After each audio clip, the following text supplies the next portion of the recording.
नमस्कार, जय Hind. Welcome back to big breaking news. आप देख रहे हैं दिन भर की जरूरी और महत्वपूर्ण खबरें और अभी तक आपने चैनल को सब्सक्राइब नहीं किया है तो सब्सक्राइब जरूर कर लीजिएगा।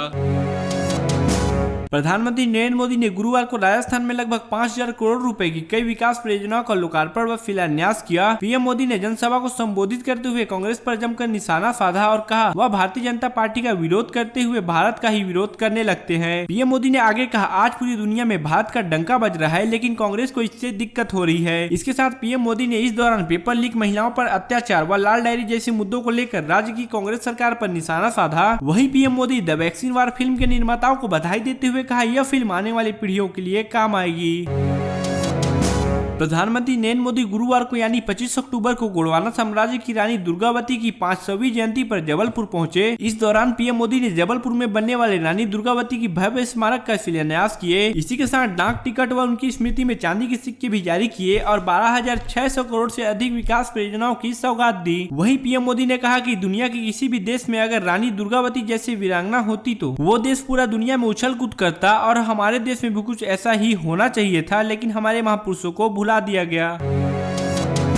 देवरिया हत्याकांड में जमीन विवाद से 6 लोगों की हत्या के बाद मुख्यमंत्री योगी आदित्यनाथ ने मंडलीय विकास कार्य और कानून व्यवस्था की समीक्षक बैठक के दौरान मुख्यमंत्री के कड़े तेवर देखने को मिले हैं। उन्होंने चेतावनी दी है कि जमीन के विवाद में घटना होने पर संबंधित जिले और तहसील अफसर सीधे तौर पर नपेंगे। वहीं सीएम योगी ने अफसरों को विरासत से संबंधित मामलों को 48 घंटे में निपटाने का निर्देश दिए हैं और उन्होंने कहा कि जन समस्याओं के समाधान में लापरवाही बर्दाश्त नहीं की जाएगी। साथ ही उन्होंने जमीन विवाद का निपटारा करने के लिए एक नया अभियान चलाने का सुझाव दिया है।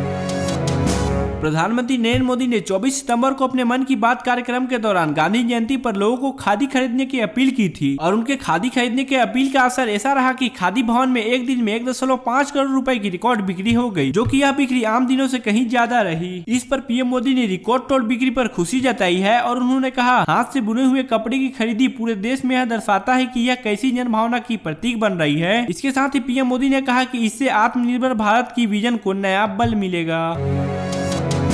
रूस के राष्ट्रपति व्लादिमीर पुतिन ने फाइनेंशियल सिक्योरिटी के इंटरनेशनल ओलंपियाड में एक बार फिर प्रधानमंत्री नरेंद्र मोदी की शान की कसीदे पढ़ते नजर आए। इस दौरान उन्होंने पीएम मोदी की तारीफ करते हुए कहा कि नरेंद्र मोदी एक बहुत बुद्धिमान व्यक्ति हैं। उन्होंने दोनों देशों के बीच ऐतिहासिक रूप से मैत्रीपूर्ण संबंधों की प्रशंसा की। रूसी राष्ट्रपति ने कहा, भारत नरेंद्र मोदी के नेतृत्व में अपने विकास की शानदार प्रगति कर रहा है। आपको बता दें कि यह प्रशंसा भारत में G20 शिखर सम्मेलन के मद्देनजर आई है। इससे पहले पुतिन ने मेक इन इंडिया पहल की सराहना की थी, जो भारत की उद्यमियों को बढ़ाने के लिए 2014 में पीएम मोदी ने शुरू की थी।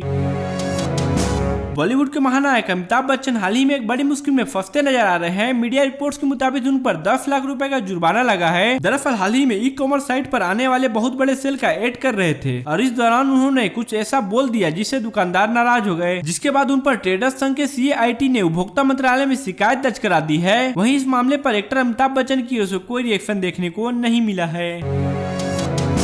मुख्यमंत्री योगी आदित्यनाथ के आदेश पर गुरुवार को देवरिया हत्याकांड में शासन ने बड़ी कार्रवाई कर दी है। सरकार ने घटना स्थल के तहसील के SDM, पुलिस क्षेत्राधिकारी, 2 तहसीलदार, थानेदार और 3 लेखापाल सहित 7 पुलिस कर्मियों को निलंबित कर दिया गया है। इसके साथ ही सीएम योगी ने गोरखपुर के कमिश्नर, गृह विभाग के आला अधिकारियों को आदेश दिया है कि वह मामले की तह तक जाएं और दोषियों पर कठोर से कठोर कार्रवाई की जाए।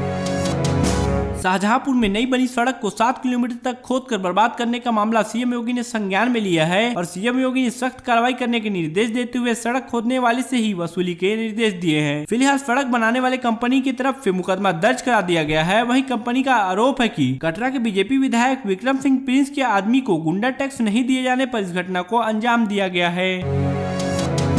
केंद्रीय गृह मंत्री अमित शाह ने गुरुवार को आतंकवाद विरोधी सम्मेलन को संबोधित किया। इस दौरान उन्होंने आतंकवाद के इकोसिस्टम को खत्म करने की बात कही। उन्होंने कहा कि आतंकवाद को खत्म करने के लिए हमें पूरे एकजुटता के साथ काम करना होगा। उन्होंने आगे कहा, आतंकवाद विरोधी एजेंसियों पर ऐसी सख्त कार्रवाई करनी होगी जिससे नए आतंकवादी संगठन न बन सके।